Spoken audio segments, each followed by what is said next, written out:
Lo primero que tendría que decir en referencia al problema que nos ocupa es que coincido básicamente con el enfoque que da al problema Atilio Borón. Creo que efectivamente el cambio histórico que estamos presenciando es muy profundo.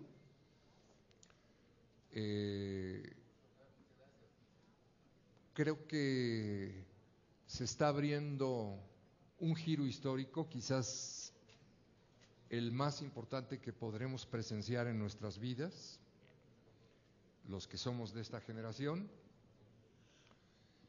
Y efectivamente el punto central es el derrumbe de la política del libre comercio.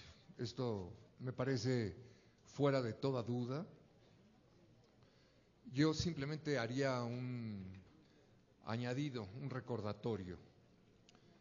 El libre comercio comenzó como un pacto entre Estados Unidos y Canadá en 88, que se corrió a México, se firmó en 92 y entró en vigencia el 1 de enero de 94. Ahí ocurre el levantamiento del Ejército Zapatista de Liberación Nacional, que es como un anuncio, ¿no? Es como que el libre comercio se baja de la cama, se despierta, se baja de la cama, no se da cuenta, se baja con el pie izquierdo, le huele mal la boca, tampoco se da cuenta, pero a nivel mundial es claro que en México no solo existe un problema indígena, sino que ese levantamiento armado estaba plenamente justificado. Bueno, fue un contratiempo.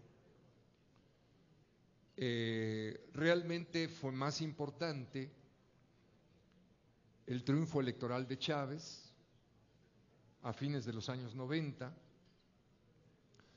pero el acontecimiento en sí mismo no hacía mucha mella en la embestida global de libre comercio. De hecho, a Chávez le han dado un golpe de Estado 2 años después, por poco pierde la vida.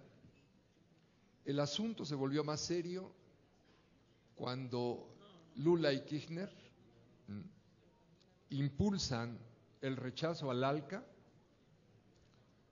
y hacen ahí, triangulan con Chávez y crean una primera zona planetaria con aspiraciones no librecambistas, sino de autonomía regional.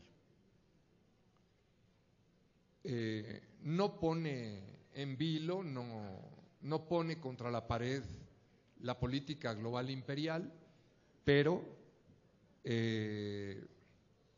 como esto va 3 años después a conectar con la crisis de 2008, la crisis de 2008, sobre todo, su principal impacto ocurrió en China.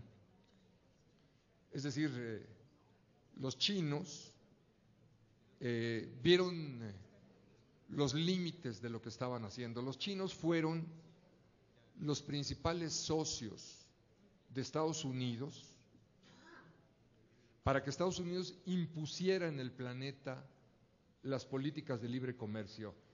Claro, los empresarios chinos, los políticos y los empresarios chinos no son mexicanos. ¿Qué quiere decir? Pues no son pendejos. Nunca firmaron un tratado de libre comercio. Jamás firmaron un tratado de libre comercio. Es decir, pusieron a su disposición la mano de obra china, la más barata del mundo, y con esa mano de obra barata se empezaron a producir gadgets y mercancías baratísimas con las que Estados Unidos podía chantajear y amenazar en el planeta entero a quien no se sujetara al consenso de Washington.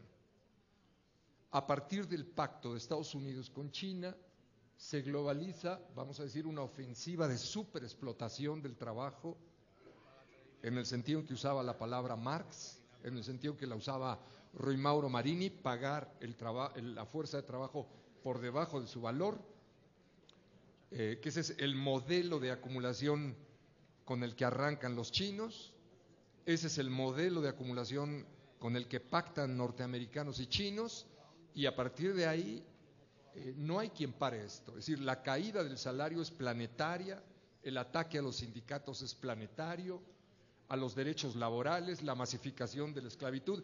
Esto es lo que se le debe a la alianza China-Estados Unidos.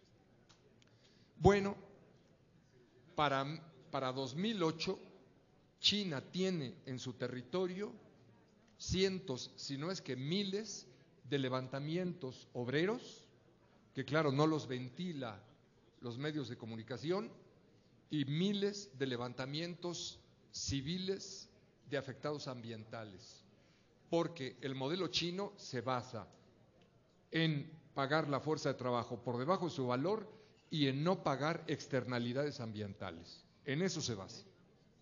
Entonces, claro, China en esa dinámica se convierte en el foco de la devastación ambiental planetaria.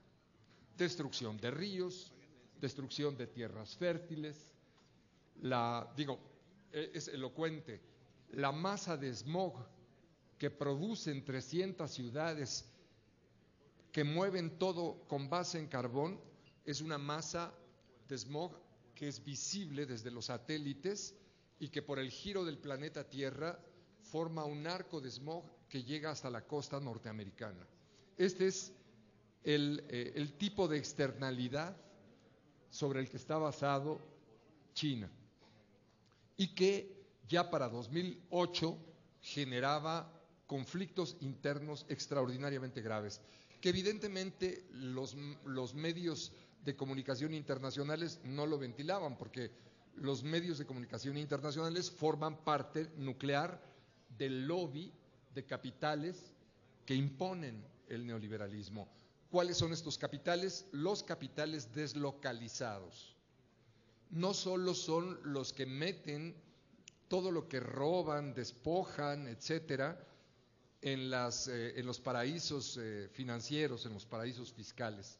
Son, y esto es muy importante, los que han construido los paraísos industriales de superexplotación, como lo que ocurría en el delta del río La Perla, en China, donde se llegaban a pagar los salarios más bajos del planeta, $1 centavo la hora.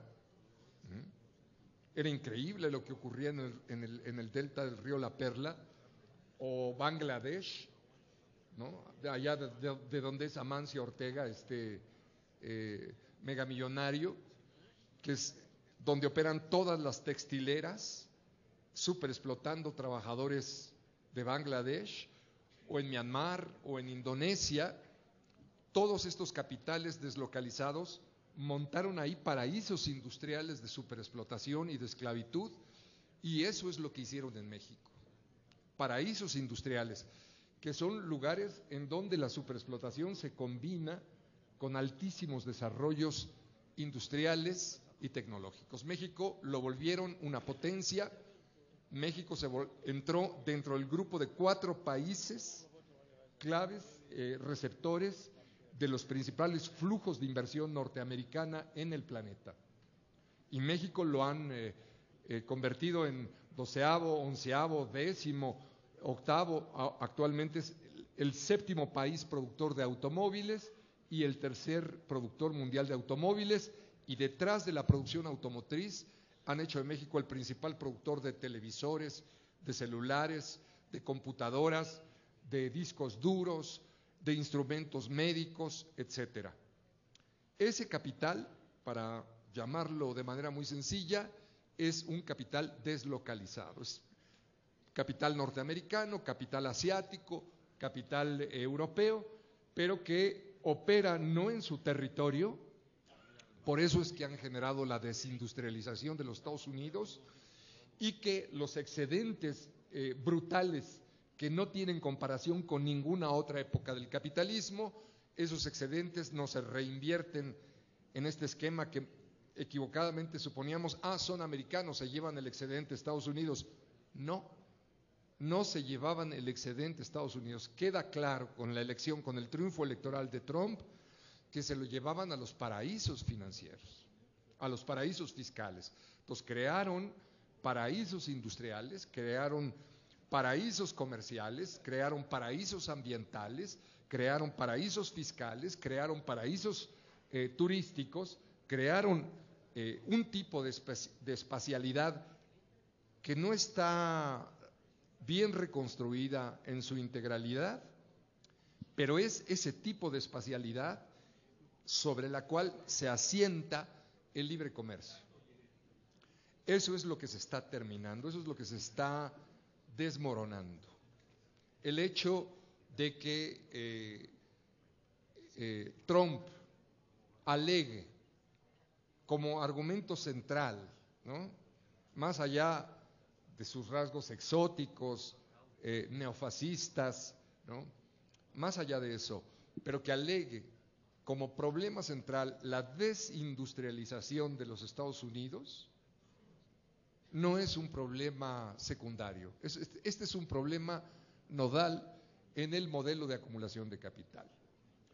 Con la libre circulación de capital, que la llamamos deslocalización, le complementaron con la circulación masiva de mano de obra, o sea, el capital circulaba a los paraísos industriales y la mano de obra de los países desestructurados, como la de México, circulaba a Estados Unidos.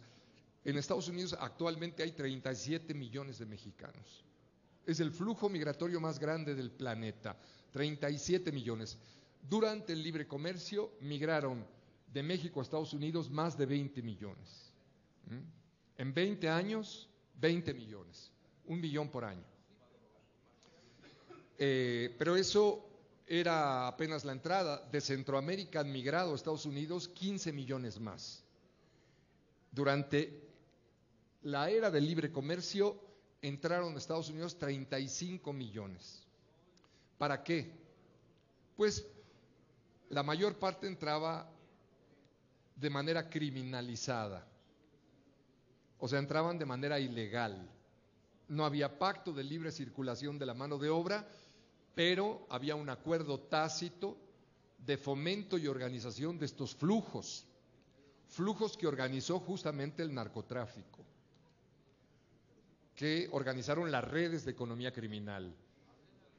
Los expulsaban, caso paradigmático, el caso de Honduras, despojos.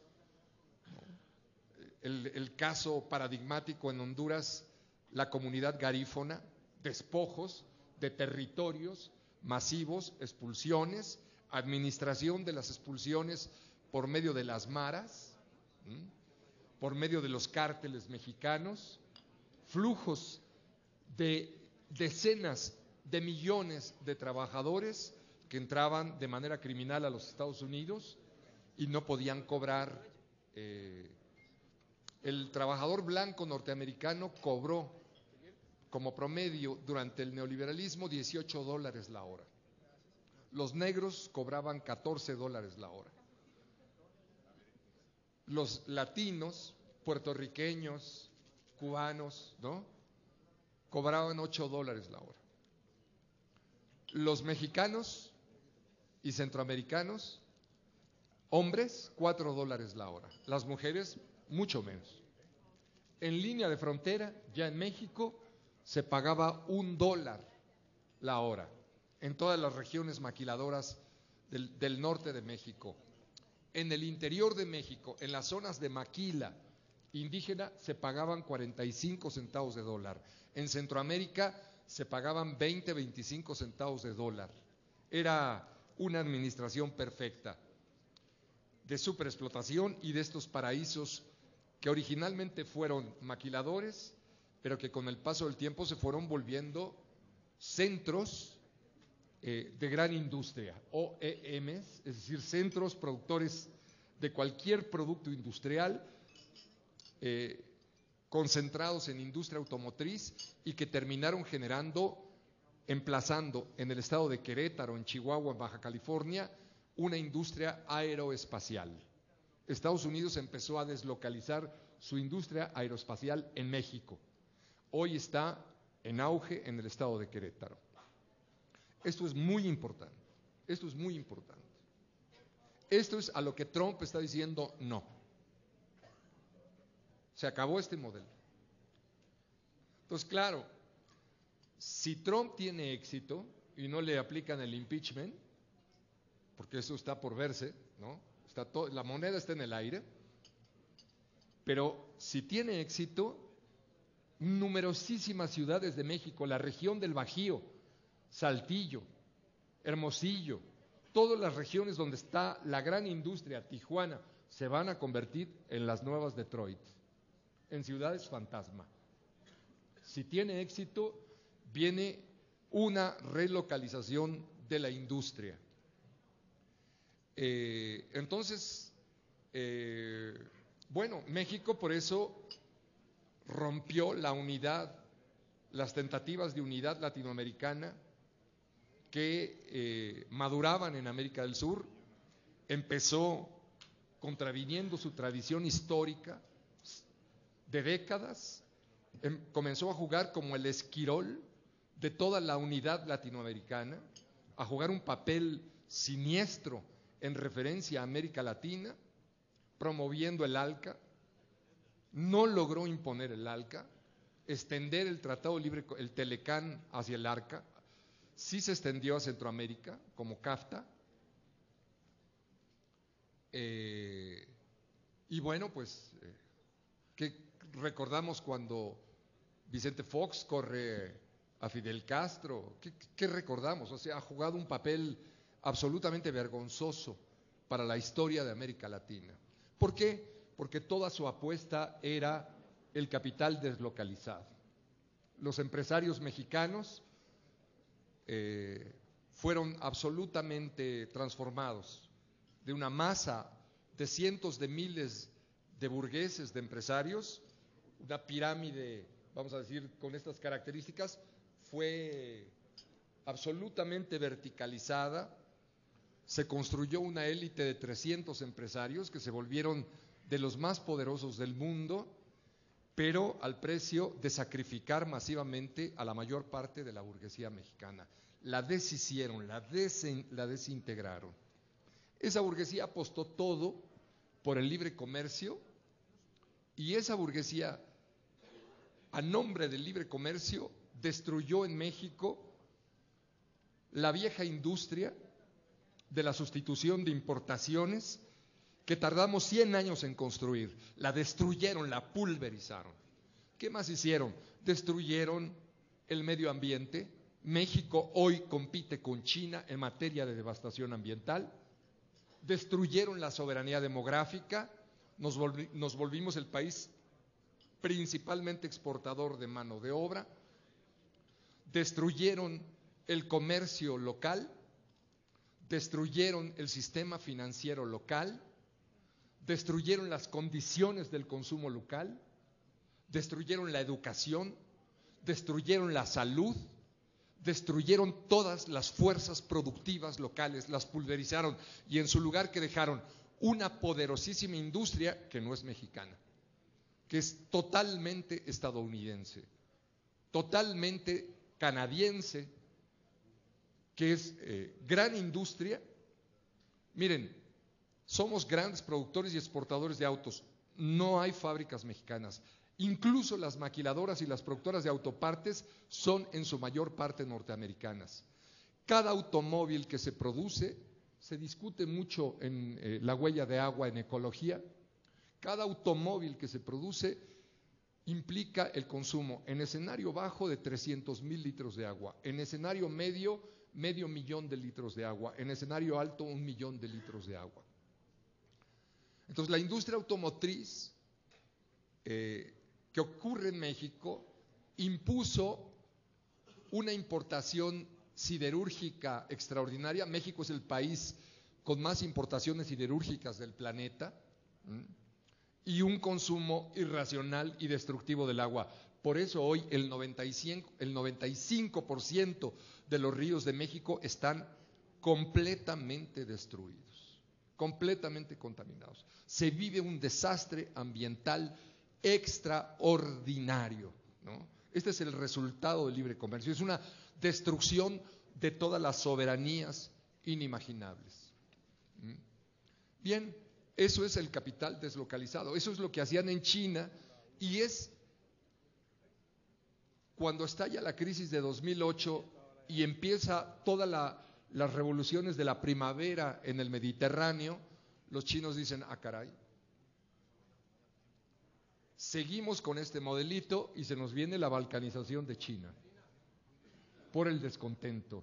Entonces emprenden la reforma desde el Partido Comunista, porque en China todos los empresarios tienen que militar obligatoriamente en el Partido Comunista.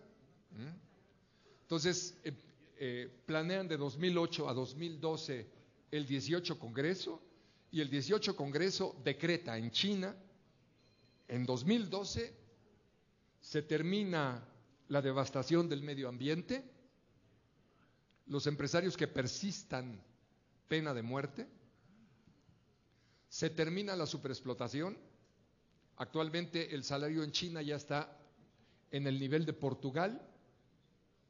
En China ya son el principal país del planeta reforestando y aplicando medidas ecológicas.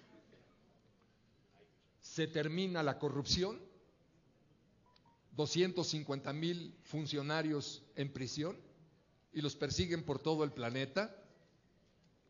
Y sobre todo, el recurso estratégico de China, ¿no? ¿Cuál es el recurso estratégico de China? Nadie sabe. Las tierras raras. Las tierras raras son 16 elementos de la tabla periódica de los elementos con los que se produce toda la tecnología de punta.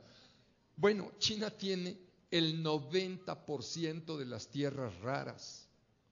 El 90%. Entonces China dice, se cerró la llave, ya no va a haber superexplotación, ya no va a haber depredación de la naturaleza, ya no va a haber entrega de los recursos naturales estratégicos de China.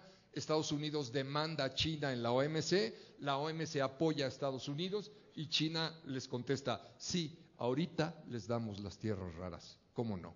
Ahorita se las damos.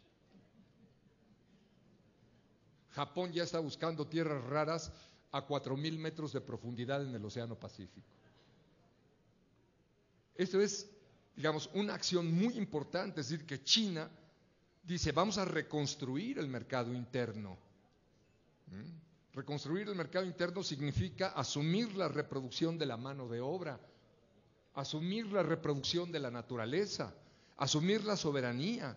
Entonces, evidentemente implica rearmarse, implica lo que ya ha señalado Atilio en otros momentos, implica evidentemente esta alianza militar con Rusia, implica este pacto comercial de energía, alimentos, alta tecnología entre chinos y rusos, el proyecto del tren de alta velocidad Moscú-Pekín, es decir, implica que entre Rusia y China se haya formado la principal área, no de libre comercio, sino de acuerdos de cooperación, porque China y Rusia hablan de acuerdos de cooperación. Que luego en el foro de Davos dicen, no, es que China defiende el libre comercio, defiende el libre comercio, si son los que en los hechos han reestructurado con más éxito y más energía el mercado interno. Por el amor de Dios, es un juego de palabras lo que hacen con el foro de Davos. Y esa es la pauta con la que China congrega lo que está ahorita reunido, que es el foro de Boao, que es 30 y tantos países asiáticos organizados en torno de China. Y ya en el pacto con Rusia, en el pacto con la India, entran Irán, entra hasta Pakistán se metió, que es lo que se conoce como el foro de Shanghái. Entonces, el foro de Shanghái incluye casi 4,000 millones de personas. Es la principal zona planetaria comercial. Entonces, ¿qué quiere decir esto? Que ellos desde 2012 están desafiando las políticas de libre comercio. Para eso era el TPP y para eso era el TTIP, el Trans-Pacific Partnership o el Transatlantic Trade and Investment Ship y la coordinación de los dos a través del TISA. Para eso era para desmantelar, para pegar en un flanco, pegarle a China, en el otro pegarle a Rusia, fracturarlos. Y bueno, Esto es a lo que Trump ha dicho, ya no vamos por allá. Entonces es un giro geopolítico extraordinario, es un giro geopolítico sin precedentes, que claro, no quiere decir que para nosotros en América Latina o para nosotros en México la vamos a tener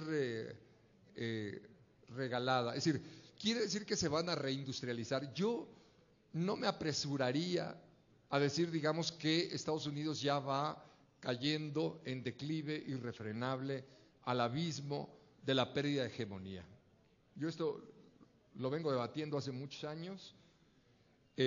Yo diría que pongamos mucha atención en la manera en que se comportan los capitales dentro de Estados Unidos en referencia a este proyecto reindustrializador. Evidentemente ahorita todavía estamos en una fase. Yo identifico ahorita 3 grupos de capital: los que apoyan francamente a Trump, los que lo impulsaron en la campaña, los capitales que se oponen abiertamente y que están espantados con Trump, y el tercer grupo, que yo creo que es el más grande, que son los que están observando a ver qué pasa y cómo se acomodan, ¿no? En el grupo de los que apoyan, pues son los capitales, vamos a decirlo así. Estados Unidos también tenía su estructura de capital en una pirámide muy abierta, que con la globalización se fue verticalizando. El problema es que la masa de capitales sacrificados en Estados Unidos no eran como los mexicanos, es decir, no eran barribles así fácilmente, no eran de la Coparmex,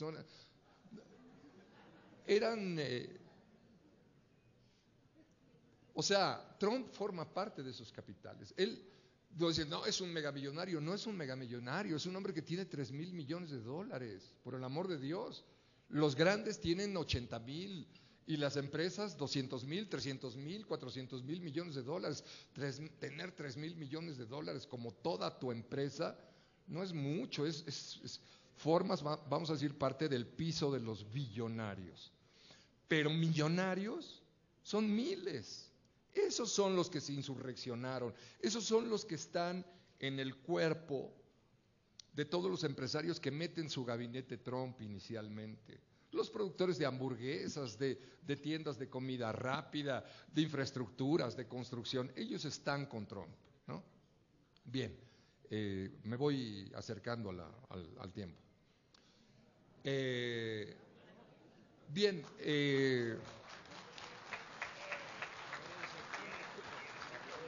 gracias. Bueno, de ahí salen, vamos a decir, todos estos, ya no me da tiempo de darles nombres y conexiones, pero eso se puede hacer en otro momento. Pero la idea es que, ¿quiénes están horrorizados con Trump? Pues los capitales.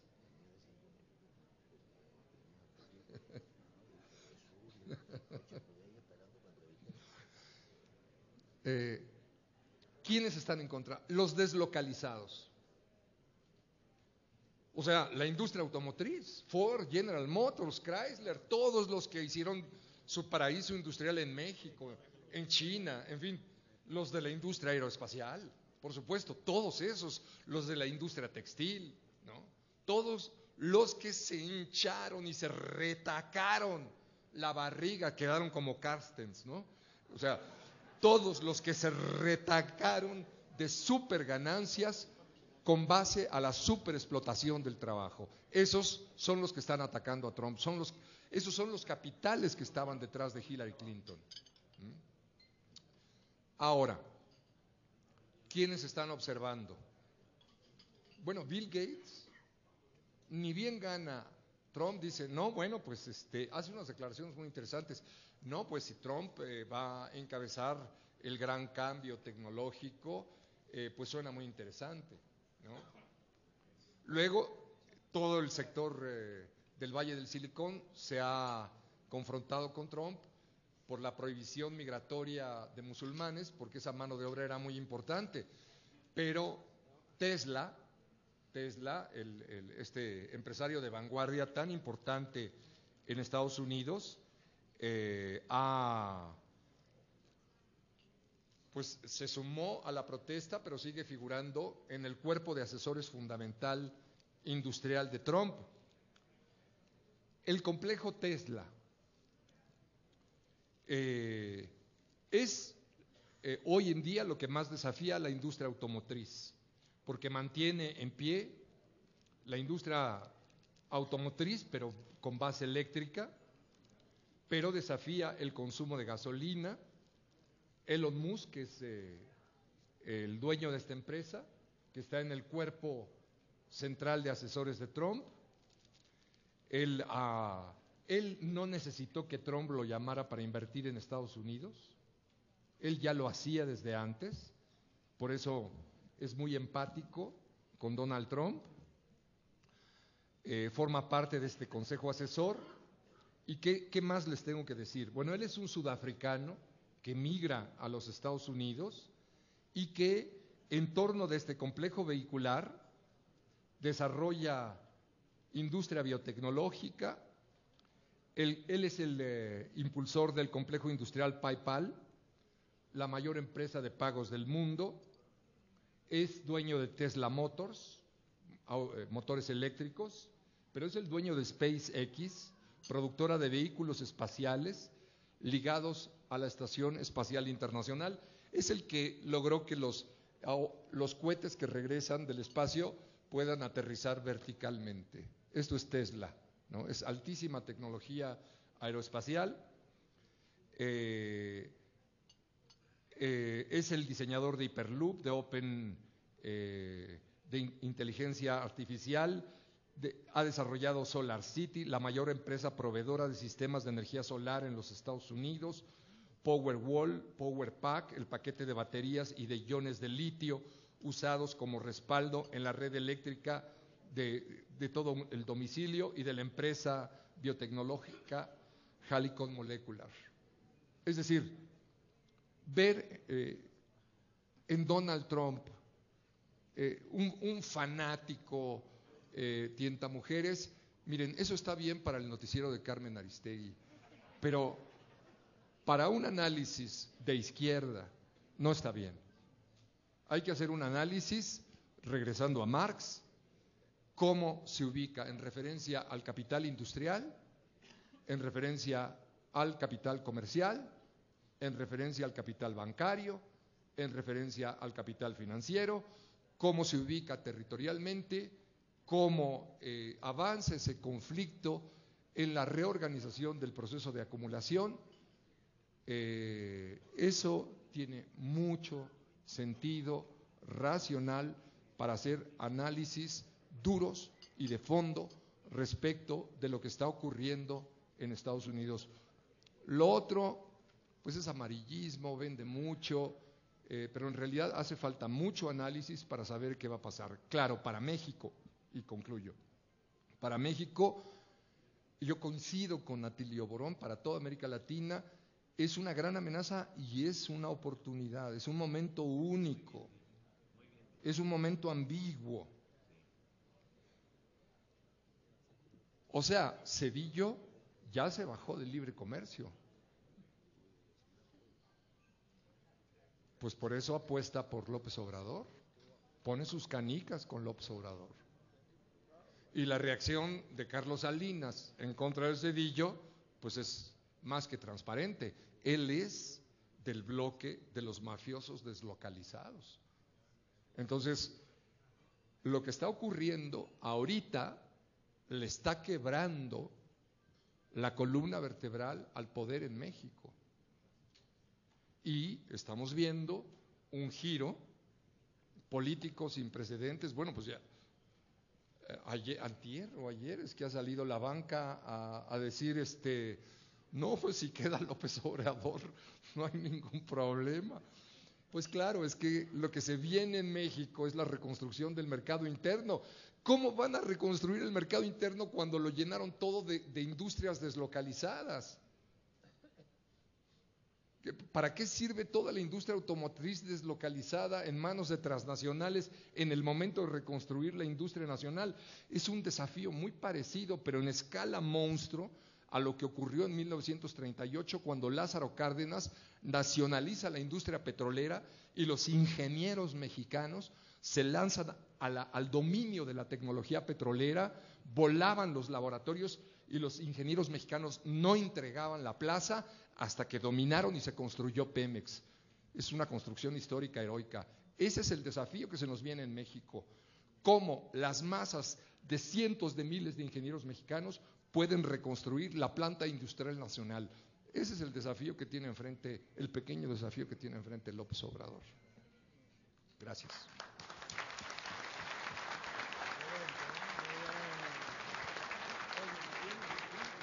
Compañeros, bueno, nos han llegado